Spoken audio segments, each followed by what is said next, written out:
Sony has finally answered the backlash over its decision to stop manufacturing physical discs for every new PlayStation game released from January 2028.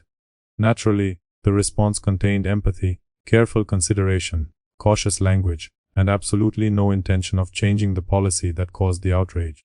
During Sony's first quarter earnings discussion, Chief Financial Officer Lin Tao acknowledged that players attach memories and meaning to physical media, then confirmed the company would cautiously continue. Translation: Sony heard your complaint, respected your emotional journey, placed it inside a tasteful recycling container, and resumed building the digital toll booth. Crucially, the announcement does not disable discs already sitting in your house, nor does it erase games released physically before the cutoff. Existing disc releases scheduled before January 2028 remain outside this policy. Future games after that date will be sold through the PlayStation Store, and retailers only in digital formats. Retailers remain involved through digital formats, although Sony has not explained how those transactions will actually work in practice. Somehow, removing the product while preserving its packaging counts as a sensible compromise rather than a hostage note. According to Sony, changing consumer habits justify the transition because most PlayStation full game purchases now happen through digital downloads. Conveniently, that argument treats convenience as permission to abolish the alternative, which is not remotely the same choice.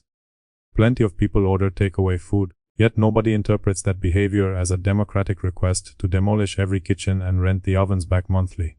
Meanwhile, Sony's Austrian disc plant is gradually shifting toward optical microlens production after a €30 million investment, with roughly 300 workers being retrained. Already, the factory is preparing for the funeral while customers still argue over whether the patient looks slightly pale and might recover after one more patch. Predictably, none of this resembles hesitation. It resembles a demolition crew asking whether you enjoyed the building. Before we continue, perform degrading rituals demanded by our algorithmic landlords, like the video, subscribe, and support the Patreon if you can. Otherwise, YouTube may rank this below a man screaming beside a red arrow and a cartoon face. Your support funds research and keeps the drinks cabinet ready for executives saying, "Consumer first." Right, Return to the Future, where your game case contains a voucher carrying 17 pages of conditions. Follow the money. Sony's confidence becomes obvious. Across fiscal 2025, physical PlayStation software produced about 125 billion yen, roughly $781 million. Digital full game sales generated over 1 trillion yen, around $6.5 billion. Separately, add-ons delivered 1.36 trillion yen, about $8.4 billion, because horse armor conquered civilization. Quarterly figures show downloads represented 82% of PlayStation 4 and PlayStation 5 full game units, versus 83% 1 year earlier. Numbers like those simplify the boardroom calculation: discs earn less, cost more, and support somebody else's resale market. Removing them also eliminates shipping, damaged stock, retailer margins, used copies, and customers escaping Sony's price. Nobody at headquarters needed ideology, because the spreadsheet had already pointed its arrow toward control. Calling this following the market hides half the story, since corporations spend years shaping the market they later claim merely to follow. First, they promoted digital discounts, instant access subscriptions, preload bonuses, and consoles sold without drives. Next, they released a redesigned digital edition with an optional detachable drive, turning physical access into an accessory. Then the PlayStation 5 Pro arrived without a built-in drive, allowing customers to pay premium money before purchasing the missing holes separately. Gradually, Sony trained its audience for this outcome: digital console, detachable drive, disc-less Pro, and finally new games with nothing left to detach. Back in 2013, PlayStation published a famous instructional video explaining how to share a PlayStation 4 game with another person. One man handed a disc to another man, the clip ended, and Sony collected applause for understanding ownership better than Xbox. 13 years later, the updated tutorial would require an account password, internet access, a license agreement, and possibly a cardboard box containing nothing useful. Physical ownership still has limitations because many modern discs need patches, online services, or enormous downloads before delivering the complete experience. Nevertheless, a disc remains an object that can often be sold, lent, donated, collected, borrowed, displayed, or purchased from a competing retailer. Conversely, a digital console game normally exists through one account, one platform, one storefront, and whatever rules govern access tomorrow. Lose the account, encounter a regional dispute, suffer a licensing problem, or watch support end, and ownership becomes a customer service ticket answered by Kevin the chatbot. Defenders may argue that purchased PlayStation games are unlikely to vanish, which is fair because suspicion should not dress itself as proof. However, PlayStation says affected United Kingdom users will lose access to previously purchased Studio Canal films and television programs from September 1st after licensing agreements expire. Those removals concern video purchases rather than games, so they do not prove that PlayStation software will receive identical treatment.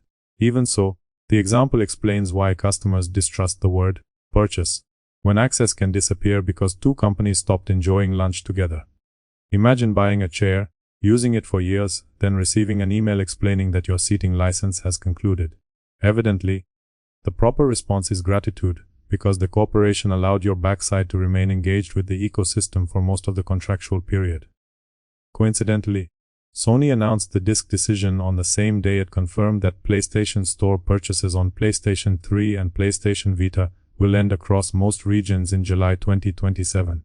Reassuringly, previously purchased content is meant to remain downloadable for the foreseeable future, a phrase with all the permanence of a hotel breakfast. Preservation becomes especially awkward when old storefronts close, physical editions become scarce, and publishers decide that re-releasing a forgotten game would interrupt another remaster of something already available. Beyond ownership, price competition becomes another casualty, because discs allow several shops to discount the same game independently. Retail stock can be cleared, second-hand copies can undercut new prices, collectors can import editions, and friends can exchange games without opening another wallet.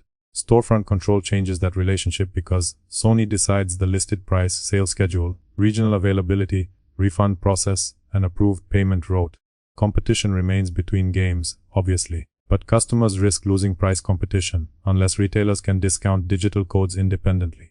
Consider the familiar experience of finding an old disc for £15 while the digital version remains listed for £69.99. Perhaps the extra money pays for the privilege of downloading slower than driving into town, buying lunch, finding parking, and returning home. Supporters also point out that personal computer gaming became overwhelmingly digital years ago without civilization collapsing into a burning crater. True, but personal computer customers can buy through competing storefronts, authorized key sellers, bundles, publisher shops, subscriptions, and occasional giveaways. Console players operate inside a tighter environment where the platform holder controls both the hardware gate and the dominant store behind it. Comparing those systems without mentioning that difference is like comparing a town market with an airport vending machine. Choices exist in both places, although only one charges £6 for water because security prevents you from leaving.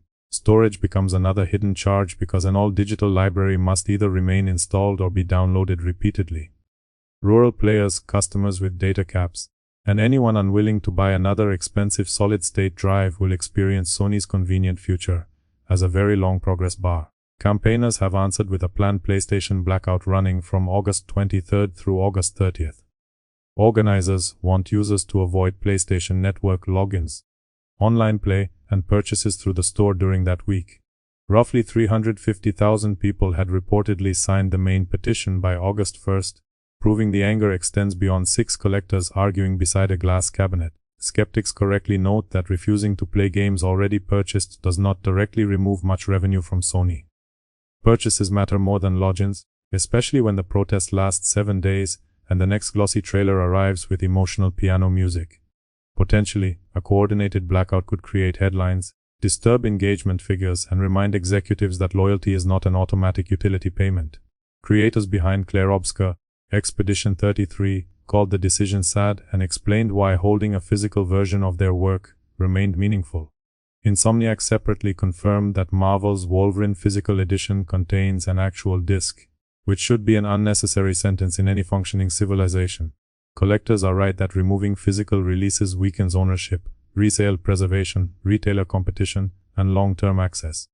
Download-first players are also right that millions of customers helped create this outcome by choosing convenience year after year. Both positions can coexist because consumer behavior explains Sony's decision without automatically making the result good for consumers. Gamers effectively built the road, watched the toll booth arrive, then became furious when somebody started charging admission. Ultimately, Sony's greatest danger is not one angry week, one petition, or one hashtag executives can acknowledge during an earnings call. Anger burns quickly, whereas diminished trust changes where people spend money during the next console generation.